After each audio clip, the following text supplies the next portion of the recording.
Late 1943. The war in Europe had reached a deadly balance in the skies. The Allies could reach the German heartland, but they could not survive it.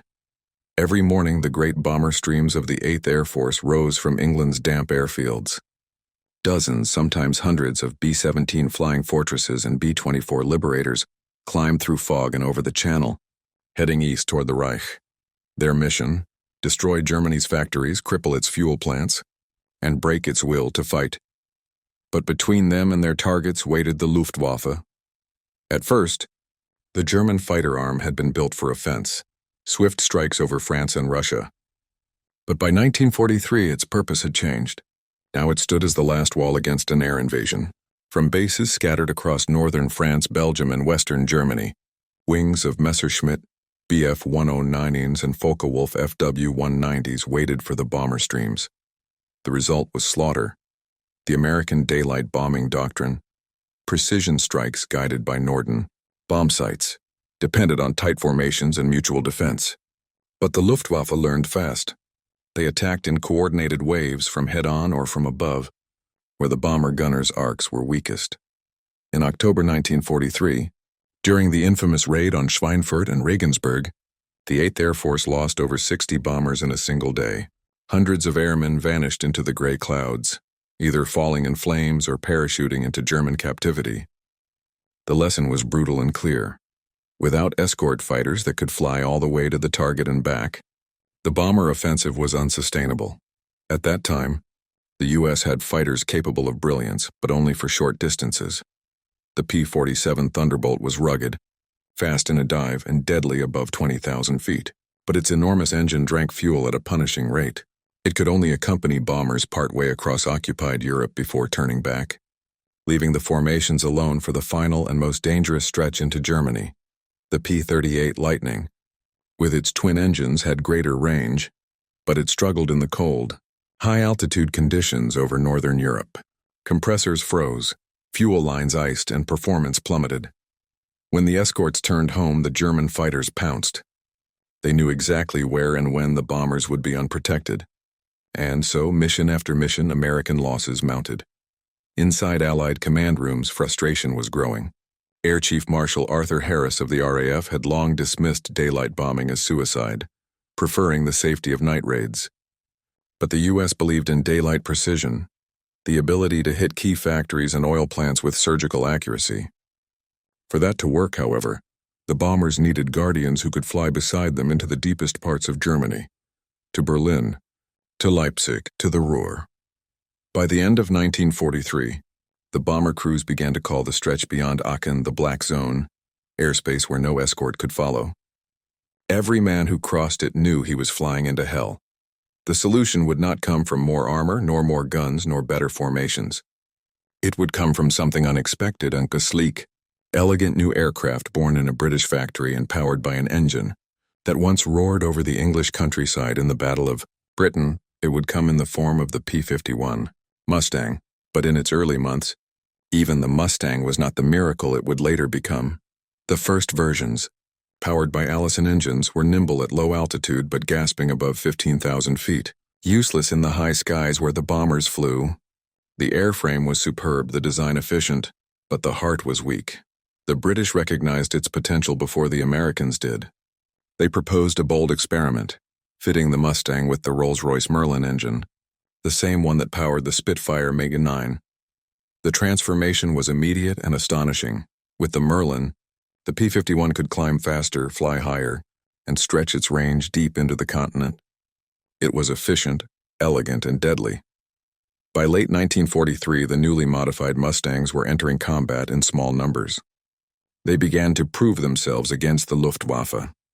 But still, there was a ceiling to their performance, a chemical limit that no mechanical engineering could overcome. The engines ran on 100-octane fuel, the standard across the Allied air forces. It was reliable, safe, and gave excellent performance, but the Merlin had more to give. Somewhere inside its supercharged heart, there was untapped power, waiting for the right spark. And that spark was about to come, not from the engineers, but from the chemists. As 1943 drew to a close, the Allies faced a dilemma not of design, but of chemistry.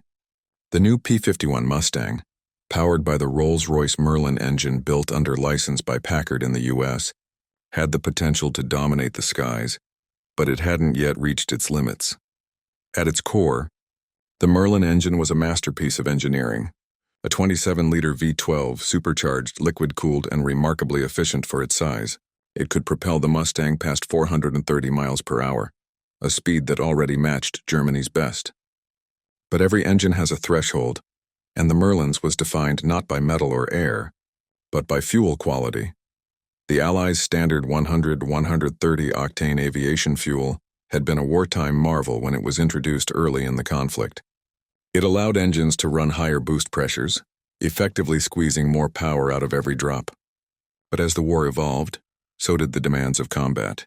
Pilots wanted more climb rate, more speed at altitude, and more acceleration when diving or turning under attack. The only way to extract that power was to increase manifold pressure, pushing more air and fuel into the cylinders, but doing so risked detonation, uncontrolled combustion that could destroy an engine in seconds. Higher octane fuel resisted that explosive burn. It allowed engineers to raise the boost safely and unleash greater power.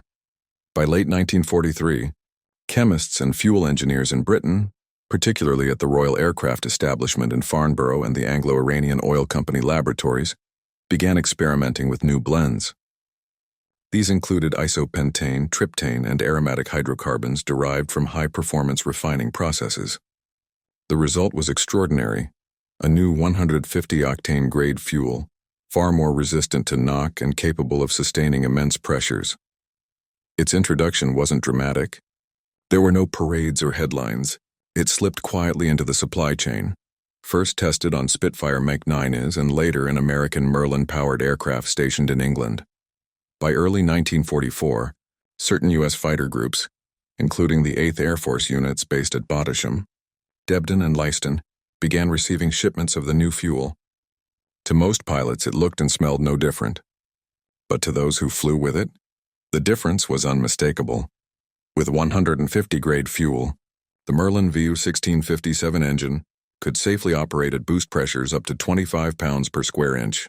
That translated into raw power, as much as 1,720 horsepower, compared to the 1,400 of standard combat ratings.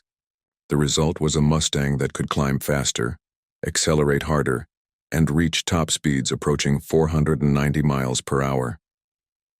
To the Luftwaffe, this sudden performance surge made no sense. Intelligence reports from early 1944 began noting that the new Mustang seemed unusually fast and agile. Some German pilots assumed the Americans had developed an improved propeller, or new airframe variant. In truth, the change was invisible, hidden inside the chemistry of each droplet of fuel. Still, the adoption of 150-grade fuel came with risk. Not every engine could handle the strain of higher boost pressures. Maintenance crews worked nervously, watching for cracked cylinder heads or bearing failures. The increased stresses shortened engine life. But in wartime, longevity mattered less than dominance. If an engine survived its mission and brought the pilot home, it had done its job. The decision to deploy the new fuel across operational squadrons was bold, even reckless by peacetime standards. But the stakes could not have been higher. The Luftwaffe was still deadly, its best aces boasting hundreds of kills. The Allies were preparing for Operation Overlord, the invasion of Western Europe. Absolute air superiority was not optional. It was a prerequisite. Commanders in the 8th Air Force, including General Jimmy Doolittle, knew the next months would decide the fate of the air war. If the Mustangs could clear the skies over France and Germany, D-Day would have a fighting chance. The chemistry of victory was now in motion. While the Germans refined tactics, the Allies had refined their fuel. By the winter of 1944, the first large-scale missions with 150-grade fuel were underway. Pilots noticed the change immediately: tighter turns, sharper climbs, and engines that seemed to leap forward with an unseen force. The old limitations of range and performance were fading. The transformation was invisible yet absolute. The Allies had not built a new fighter. They had not redesigned the engine. They had simply changed what flowed through its veins. And as February dawned, the Germans began to sense that something terrible and unstoppable had entered the skies above them. The 150 grade fuel was more than just a new chemical blend, it was a scientific gamble turned into a weapon. At its heart lay the concept of anti-detonation capability, the ability to withstand immense compression before ignition. This was achieved through a mix of high-performance hydrocarbons, many derived from experimental refining processes that were still in their infancy. One of its key ingredients, tryptene, was notoriously difficult to produce but possessed incredible resistance to pre-ignition. When blended correctly, it allowed for levels of engine boost that had once seemed impossible. The Merlin V1657 was suddenly able to operate under extreme conditions, boosting from plus 18 psi to plus 25 psi, a figure no engineer would have dared approve in 1942. In aviation terms, that difference was enormous. It meant a 15–20% increase in available power, sharper climb rates, and significantly improved acceleration in combat. At high altitude, where air thins and engines starve for oxygen, the Mustang now kept its strength. This made it lethal in the most critical combat zones, between 20,000 and 30,000 feet, where German bombers and interceptors fought for control. SE barrels. The Mustang's advantage was invisible to radar, unseen to cameras but unmistakable in the sky. It could dive faster, chase longer, and recover quicker. The edge was small, seconds in a dogfight. But in aerial combat, seconds decided who lived and who burned. For the men in the cockpits, the change was something felt more than understood. Pilots who had flown the Mustang before noticed that the throttle felt different, more alive, more eager. The engine's growl sharpened. The propeller's pull felt heavier, stronger. Captain Don Blakesley of the 4th Fighter Group described it simply. She just went. There wasn't any hesitation. You could push her harder and she'd take it. At 25,000 feet, that confidence mattered more than numbers on a chart. It was the feeling of control, of knowing that in a climb or dive, the Mustang could now match or outpace anything the Luftwaffe threw at them. Pilots pushed limits daily, running engines at overboost for minutes at a time, a dangerous act under normal fuel conditions. Yet the new mixture held steady. Detonation, the old killer of engines, was nearly gone. The cockpit vibrations felt smoother, the engine note steadier, and with that came a surge of morale. Every squadron knew they were flying something extraordinary, a fighter that seemed to defy its own manuals. For many, the Mustang became more than a machine. It was a shield. It was the difference between seeing the Channel again or vanishing into German soil. Young men barely out of their teens were now crossing the Rhine at speeds never thought possible, weaving through tracer fire to protect the bombers lumbering ahead of them. They didn't care what fuel made it happen, only that it worked. The confidence it brought spread through the ranks. The once feared black zone beyond escort range was shrinking. Soon it would disappear altogether. To the Luftwaffe, the shift came like a ghost. Their intelligence officers recorded rising reports of high-speed Mustangs outpacing even the new F-98s. Pilots claimed the American fighters were climbing and diving with unnatural agility. Some suspected a new propeller design or a secret injection system. But there were no new airframes to study, no captured engines that explained the difference. The Mustang looked the same, sounded the same, yet it fought like a different creature. Veteran German ace Heinz Baer recalled that by spring 1944, the Americans were suddenly everywhere and they were faster. You could not shake them. You could not run. The Luftwaffe's attempts to respond were desperate. High-altitude interceptors like the Bf-109G6 struggled to keep pace. The more advanced Bf-109K4 and FW-190D9 were still months away from frontline service. In briefings, officers began to suspect that the Allies had found a way to push their Merlins harder, perhaps through new cooling methods or boosted superchargers. Few imagined that the secret lay not in hardware but in chemistry. For the first time, German pilots felt what their enemies had endured in 1940, the shock of facing aircraft that performed beyond expectation. Their legendary confidence began to waver. Every new report, every wreckage recovered from a crash site told the same story. The P-51 Mustang was no longer just another fighter. It was something else entirely, a machine that seemed to have crossed the limits of piston engine flight. And still, no one knew why. Before the arrival of the Mustang, bomber formations were like iron fortresses, powerful but painfully slow. They moved in tight defensive boxes, relying on overlapping gunfire to keep German fighters at bay. The strategy was brave but costly. With long-range P-51 escorts, everything changed. Suddenly, the bombers didn't need to fly in those rigid, vulnerable shapes. They could spread out, stagger altitudes, and attack targets deeper than ever before.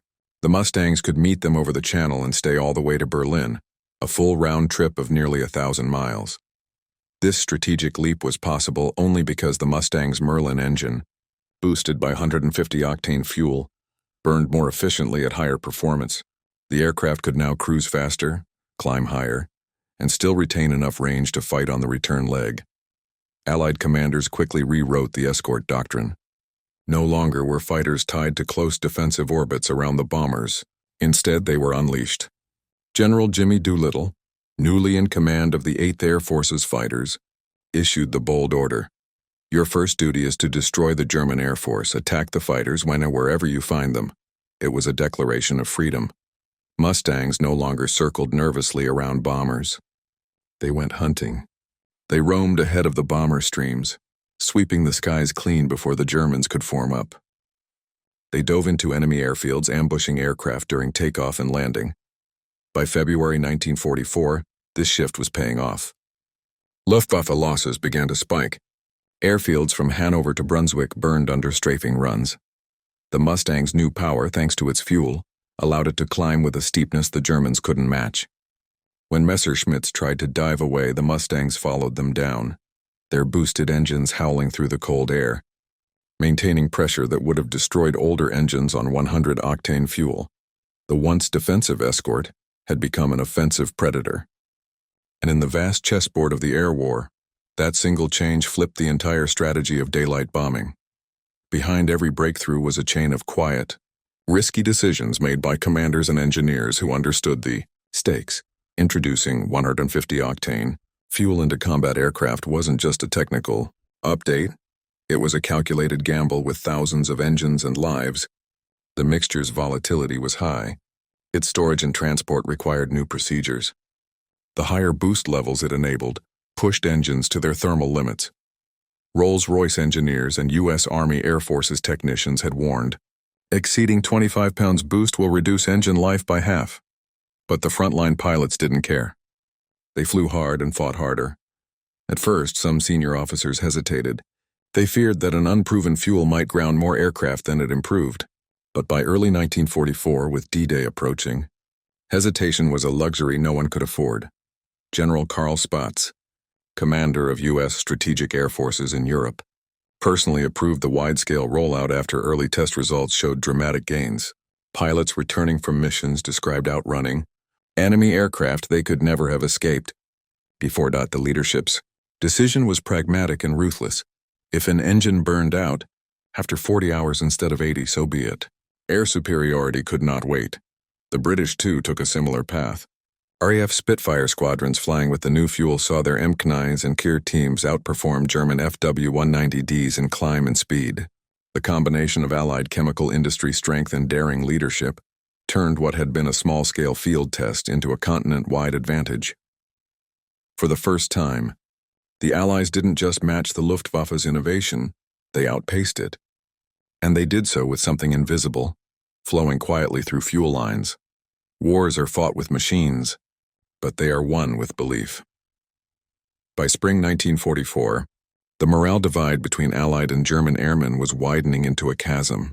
For the American pilots, the Mustang became a symbol of invincibility.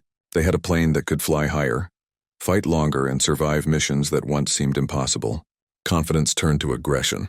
In briefing tents, squadrons began jokingly referring to their new machines as supercharged ponies.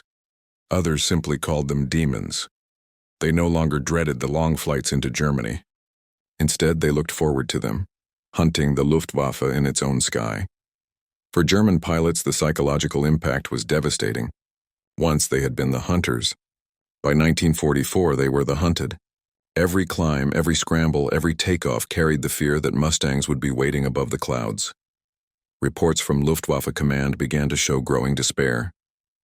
Units were being rotated constantly to cover losses. Training times were cut short.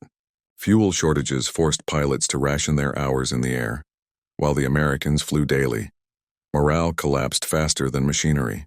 Even aces like Walter Nowotny and Heinrich Ehrler, once legends of the Eastern Front, found themselves overwhelmed by swarms of Allied fighters. The myth of Luftwaffe superiority, forged in the early years of the war, was dying. And it wasn't destroyed by numbers alone, but by speed, altitude, and relentless pursuit. The skies that had once belonged to the Reich were turning silver. Every vapor trail above Germany was now a reminder that something had shifted, something the Germans could not see, touch, or replicate. A new kind of fire burned above Europe, and soon that fire would consume the Luftwaffe entirely. February 1944. The European sky had become a battlefield made of vapor and thunder. Above the frozen clouds, the P-51 Mustang had come of age. The 8th Air Force was preparing for something unprecedented, a direct strike into the heart of Germany's industrial machine. The codename, Operation Argument. The men would later call it Big Week. For months, Allied planners had studied maps of central Germany, Leipzig, Gotha, Augsburg, Regensburg, targets that had been unreachable without catastrophic losses. Now, with the long-range Mustang fueled by the new 150 octane blend, those cities were within reach. On February 20th, 1944, the first wave lifted from the airfields of East Anglia. The morning frost still clung to the grass as hundreds of bombers rose into a gray dawn, escorted by sleek silver Mustangs whose Merlin engines crackled with restrained fury. By the time they reached the Ruhr, radar screens across western Germany were alive with signals. The Luftwaffe scrambled everything it had, Bf-109s, FW-190s, and even the rare twin-engined Bf-110s pressed back into service as bomber destroyers. The German pilots expected the usual rhythm. Bombers first, then the brief, predictable window before American escorts turned back for lack of fuel. But that window was gone. At 25,000 feet, as contrails merged into a single white haze, the first clashes began. The Mustangs didn't retreat. They surged ahead, climbing into the interceptors instead of waiting for them. Pilots like George Preddy of the 352nd Fighter Group and James Goodson of the 4th Group dove head-on into the enemy. The 150-grade fuel allowed them to overboost their Merlins beyond 25 psi, giving them the raw thrust to stay on the offensive. Preddy later wrote, "She just wouldn't quit. I pulled up into a climb and she kept pulling even past redline. The Jerrys couldn't follow." Over the next hour, the sky dissolved into chaos, streaks of smoke and flashes of cannon fire tearing through the upper atmosphere. The Mustangs dove, turned, and climbed again with impossible persistence. German pilots found themselves fighting a new kind of enemy, one that didn't need to disengage. Even at full throttle, their Messerschmitts couldn't escape. The P-51s accelerated to 480, sometimes 490 miles per hour in dives, closing distance before the Germans could even roll out of their turns. At those speeds, seconds decided fates. Gun cameras from the 357th Fighter Group captured images of FW-190s shattering under streams of 50 caliber fire, their wings disintegrating as the pilots bailed out into the cold air. By the end of the first day of Big Week, the 8th Air Force had lost 21 bombers, but the Luftwaffe had lost nearly 100 fighters. The ratio was tilting and fast. In the following days, the pattern repeated.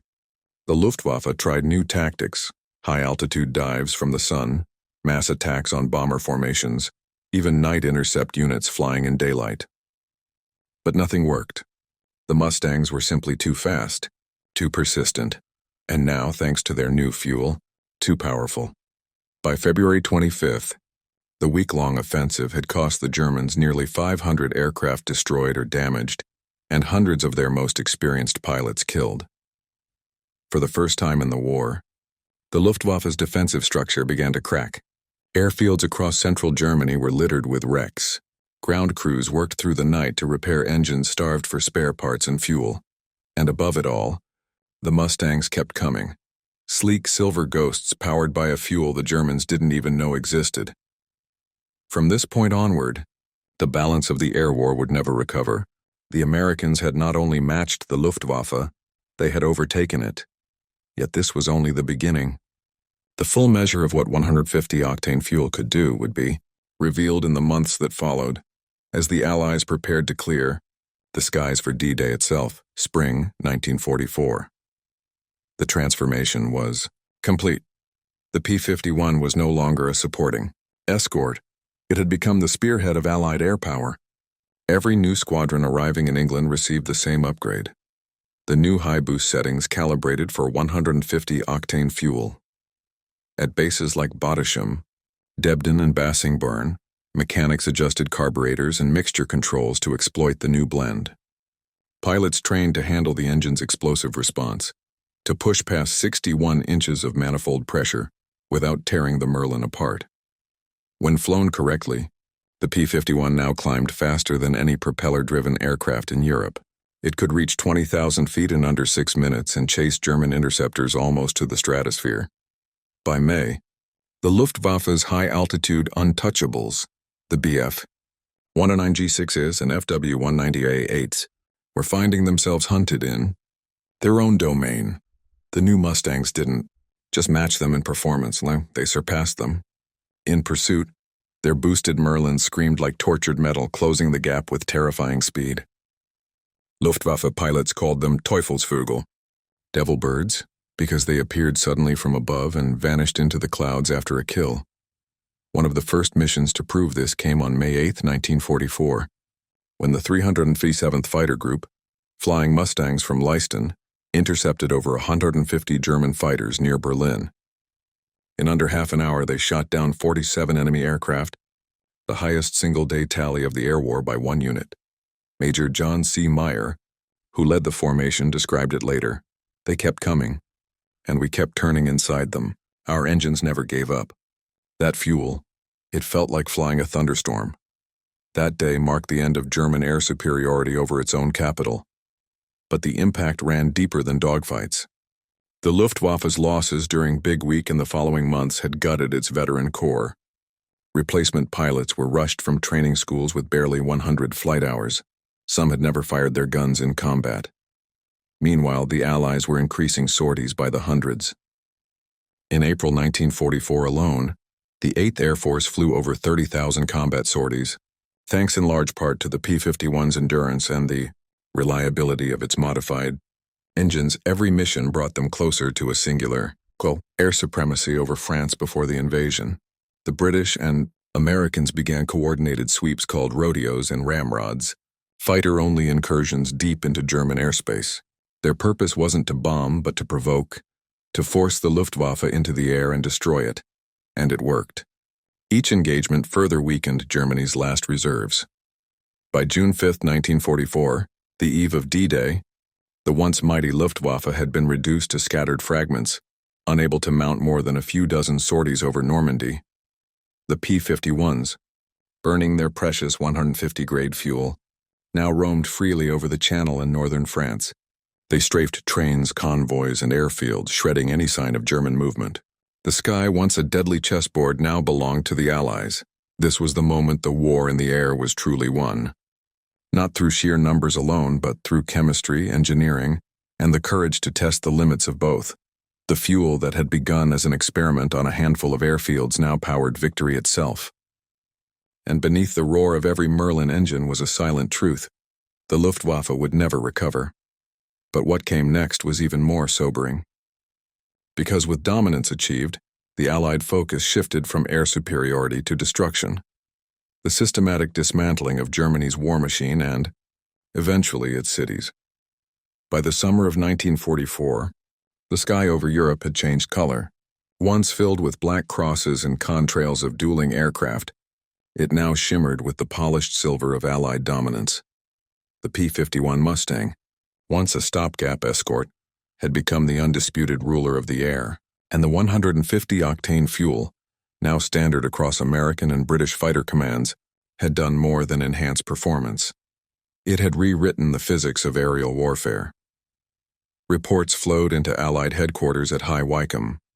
Bomber losses were down by almost 60% compared to the previous winter, where once every mission into Germany had been a gamble with death. Now it was a strategic operation carried out with precision and overwhelming coverage. German air defense reports told the opposite story. By July 1944, Luftwaffe fighter strength in the West had fallen to below 300 operational aircraft.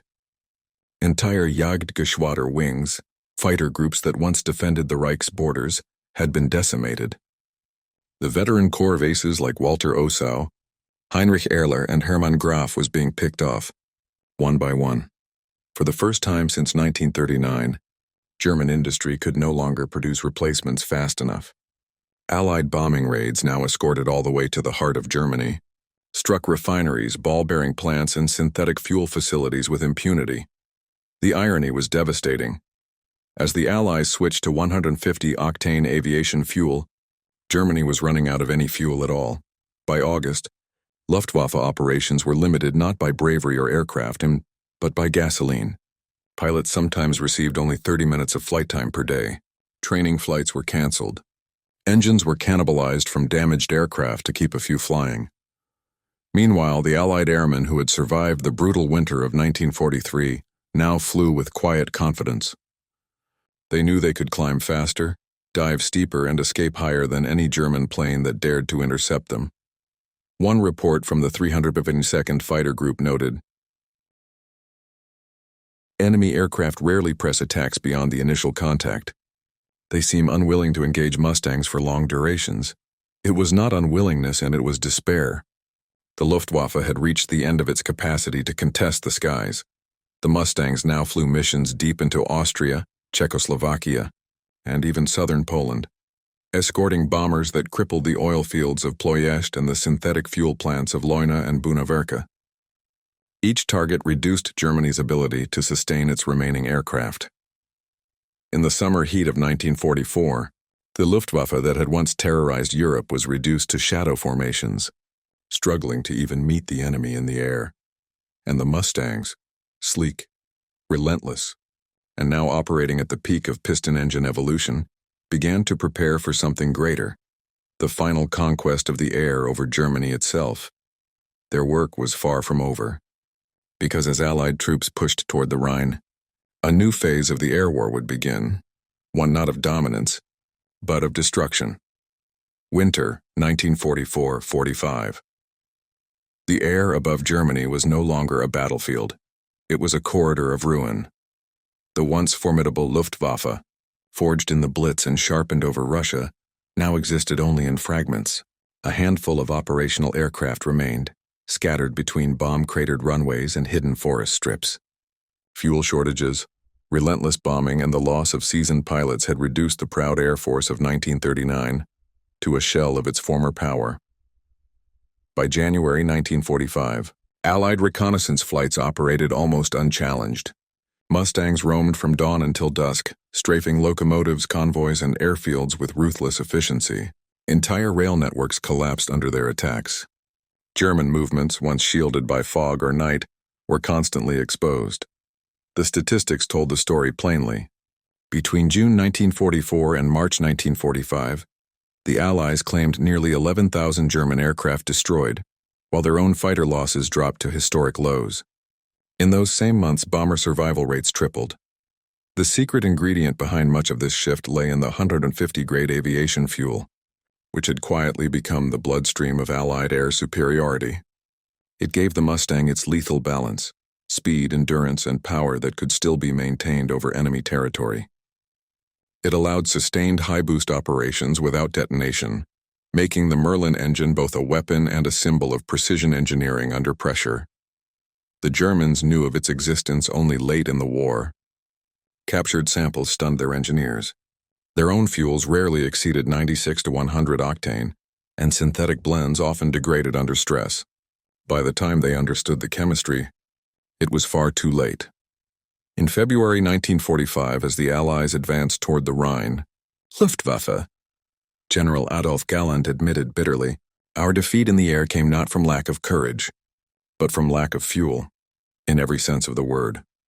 Even the introduction of revolutionary aircraft, the Me-262 jet and the Arado 234 bomber, couldn't reverse the tide.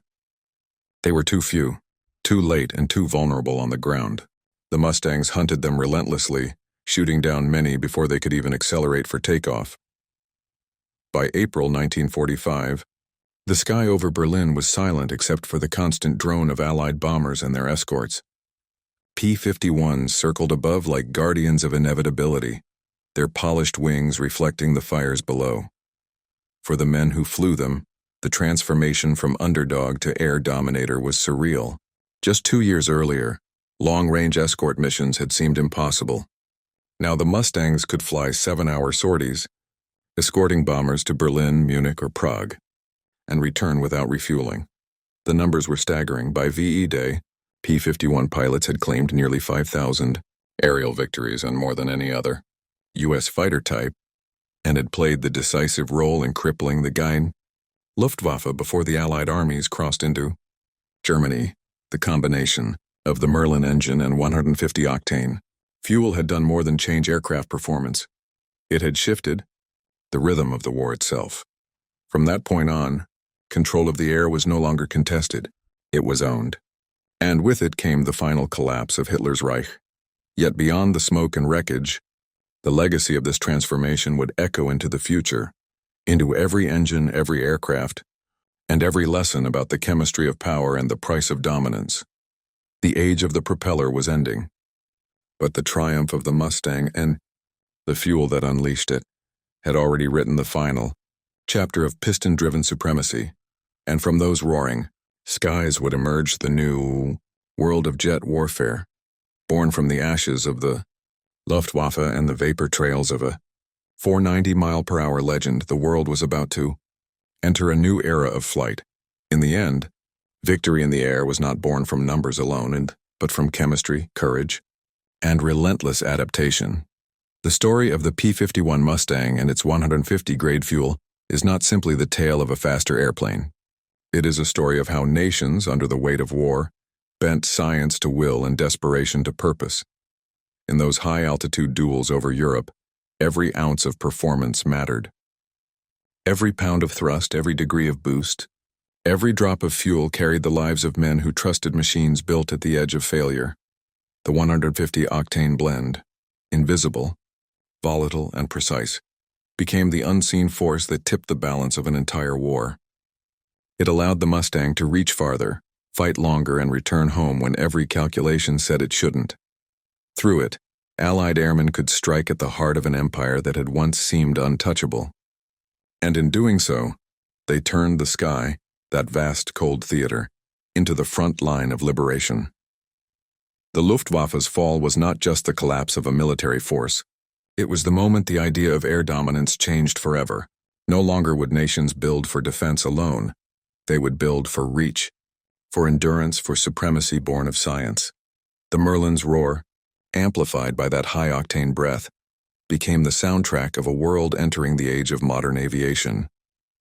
Behind every victory photo, every silver fuselage glinting in the sun, lay the quiet brilliance of engineers, chemists, and pilots who believed in pushing limits. And when the war finally ended, the skies were silent again, and not in defeat, but in mastery, because from the flames of that struggle rose the understanding that power, precision, and innovation could decide not just battles, but the future of flight itself. The P-51 Mustang did more than escort bombers. It escorted humanity into a new age, one where science met courage and the sky would never belong to fear again.